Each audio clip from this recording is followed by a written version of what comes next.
Chapter 3 The Image of Gold and the Blazing Furnace. King Nebuchadnezzar made an image of gold, 60 cubits high and 6 cubits wide, and set it up on the plain of Dura in the province of Babylon. He then summoned the satraps, prefects, governors, advisors, treasurers, judges, magistrates, and all the other provincial officials to come to the dedication of the image he had set up. So the satraps, prefects, governors, advisors, treasurers, judges, magistrates, and all the other provincial officials assembled for the dedication of the image that King Nebuchadnezzar had set up, and they stood before it. Then the herald loudly proclaimed, "Nations and peoples of every language, this is what you are commanded to do. As soon as you hear the sound of the horn, flute, zither, lyre, harp, pipe, and all kinds of music, you must fall down and worship the image of God that King Nebuchadnezzar has set up. Whoever does not fall down and worship will immediately be thrown into a blazing furnace." Therefore, as soon as they heard the sound of the horn, flute, zither, lyre, harp, and all kinds of music, all the nations and peoples of every language fell down and worshipped the image of gold that King Nebuchadnezzar had set up. At this time, some astrologers came forward and denounced the Jews. They said to King Nebuchadnezzar, "May the king live forever. Your Majesty has issued a decree that everyone who hears the sound of the horn, flute, zither, lyre, harp, pipe, and all kinds of music must fall down and worship the image of gold, and that whoever does not fall down and worship will be thrown into a blazing furnace. But there are some Jews whom you have set over the affairs of the province of Babylon, Shadrach, Meshach, and Abednego, who pay no attention to you, your Majesty. They neither serve your gods nor worship the image of gold you have set up." Furious with rage, Nebuchadnezzar summoned Shadrach, Meshach, and Abednego. So these men were brought before the king, and Nebuchadnezzar said to them, "Is it true, Shadrach, Meshach, and Abednego, that you do not serve my gods or worship the image of gold I have set up? Now, when you hear the sound of the horn, flute, zither, lyre, harp, pipe, and all kinds of music, if you are ready to fall down and worship the image I made, very good. But if you do not worship it, you will be thrown immediately into a blazing furnace. Then what God will be able to rescue you from my hand?" Shadrach, Meshach, and Abednego replied to him, "King Nebuchadnezzar, we do not need to defend ourselves before you in this matter. If we were thrown into the blazing furnace, the God we serve is able to deliver us from it, and he will deliver us from your Majesty's hand. But even if he does not, we want you to know, your Majesty, that we will not serve your gods or worship the image of gold you have set up." Then Nebuchadnezzar was furious with Shadrach, Meshach, and Abednego, and his attitude toward them changed. He ordered the furnace heated 7 times hotter than usual, and commanded some of the strongest soldiers in his army to tie up Shadrach, Meshach, and Abednego and throw them into the blazing furnace. So these men, wearing their robes, trousers, turbans, and other clothes, were bound and thrown into the blazing furnace. The king's command was so urgent that the furnace so hot that the flames of the fire killed the soldiers who took up Shadrach, Meshach, and Abednego. And these three men, firmly tied, fell into the blazing furnace. Then King Nebuchadnezzar leaped to his feet in amazement and asked his advisers, "Weren't there three men that we tied up and threw into the fire?" They replied, "Certainly, Your Majesty." He said, "Look, I see four men walking around in the fire, unbound and unharmed, and the fourth looks like a son of the gods." Nebuchadnezzar then approached the opening of the blazing furnace and shouted, "Shadrach, Meshach, and Abednego, servants of the Most High God, come out, come here." So Shadrach, Meshach, and Abednego came out of the fire, and the satraps, prefects, governors, and the royal advisers crowded around them. They saw that the fire had not harmed their bodies, nor was a hair of their heads singed. Their robes were not scorched, and there was no smell of fire on them. Then Nebuchadnezzar said, "Praise be to the God of Shadrach, Meshach, and Abednego, who has sent his angel and rescued his servants."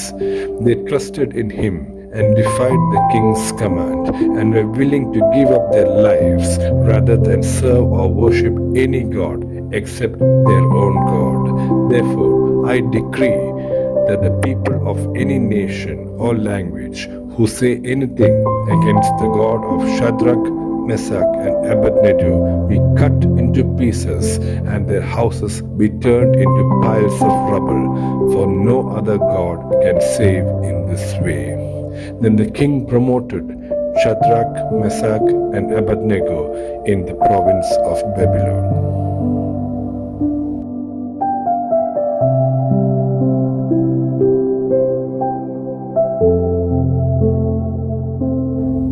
The Book of Daniel, Chapter 4. Nebuchadnezzar's Dream of a Tree. King Nebuchadnezzar, to the nations and people of every language who live in all the earth, may you prosper greatly. It is my pleasure to tell you about the miraculous signs and wonders that the Most High God has performed for me. How great are your signs, how mighty his wonders. His kingdom is an eternal kingdom. His dominion endures from generation to generation. I, Nebuchadnezzar, was at home in my palace, contented and prosperous. I had a dream that made me afraid. As I was lying in bed, the images and visions that passed through my mind terrified me. So I commanded that all the wise men of Babylon be brought before me to interpret the dream from me. When the magicians, enchanters, astrologers, and diviners came, I told them the dream, but they could not interpret it for me.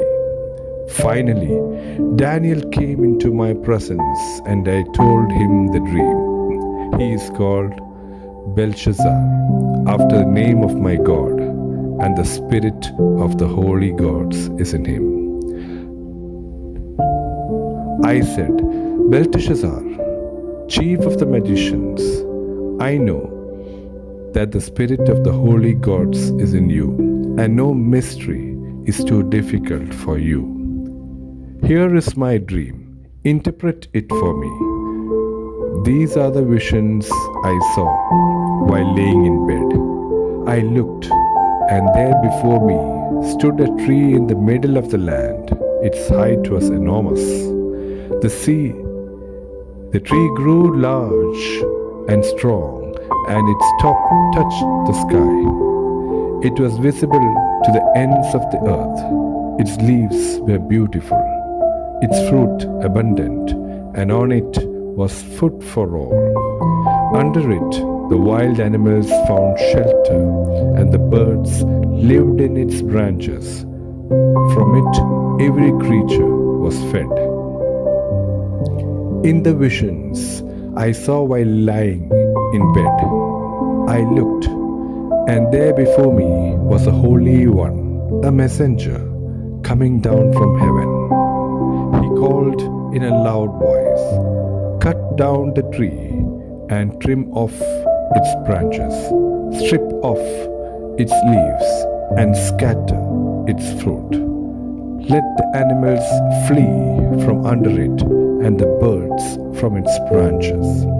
But let the stump and its roots, bound with iron and bronze, remain in the ground, in the grass of the field. Let him be drenched with the dew of heaven, and let him live with the animals among the plants of the earth.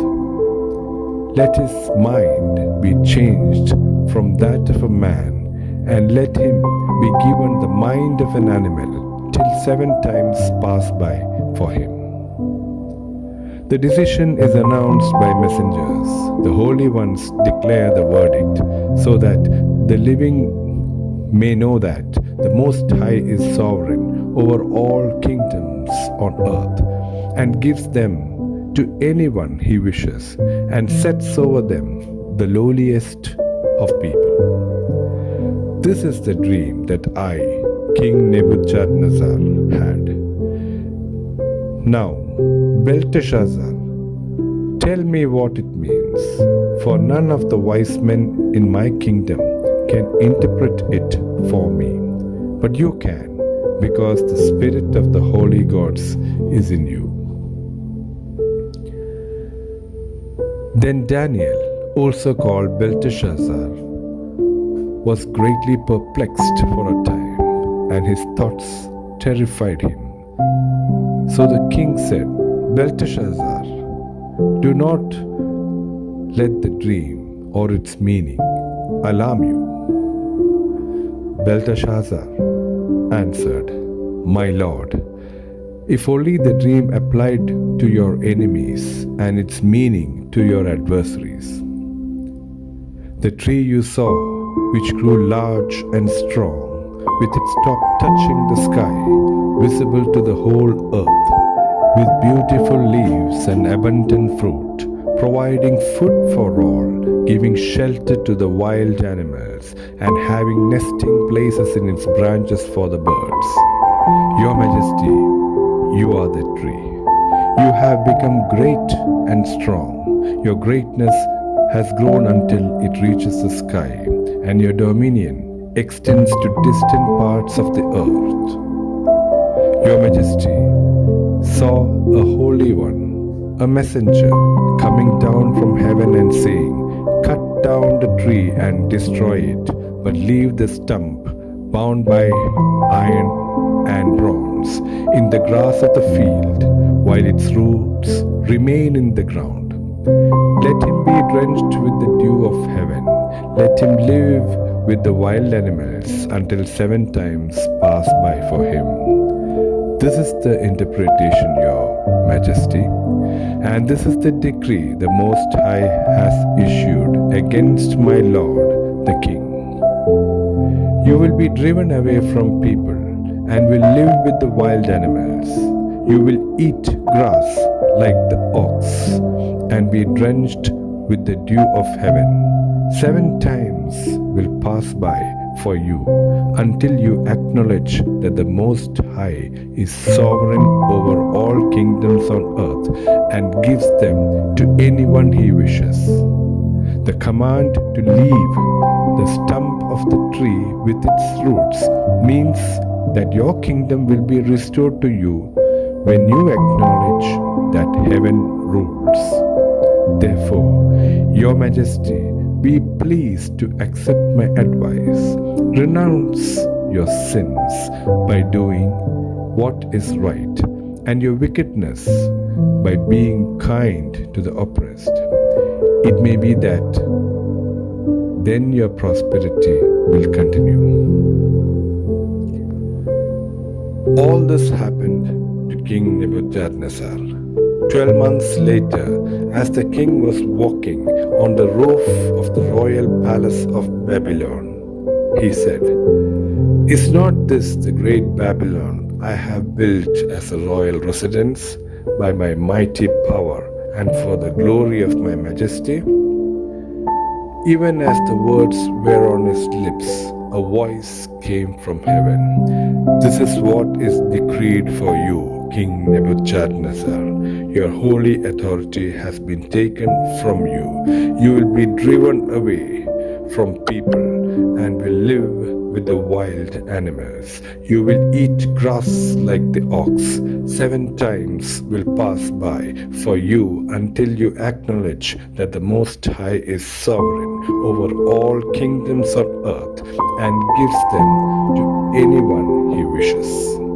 Immediately, what has been said about Nebuchadnezzar was fulfilled. He was driven away from people and ate grass like the ox. His body was drenched with the dew of heaven until his hair grew like the feathers of an eagle and his nails like the claws of a bird. At the end of that time, I, Nebuchadnezzar, raised my eyes toward heaven, and my sanity was restored. Then I praised the Most High. I honored and glorified him who lives forever. His dominion is an eternal dominion. His kingdom endures from generation to generation. All the peoples of the earth are regarded as nothing. He does as he pleases with the powers of heaven and the peoples of the earth. No one can hold back his hand or say to him, "What have you done?" At the same time that my sanity was restored, my honor and splendor were returned to me for the glory of my kingdom. My advisors and nobles sought me out, and I was restored to my throne and became even greater than before. Now I, Nebuchadnezzar, praise and exalt and glorify the King of heaven, because everything he does is right, and all his ways are just, and those who walk in pride, he is able to humble.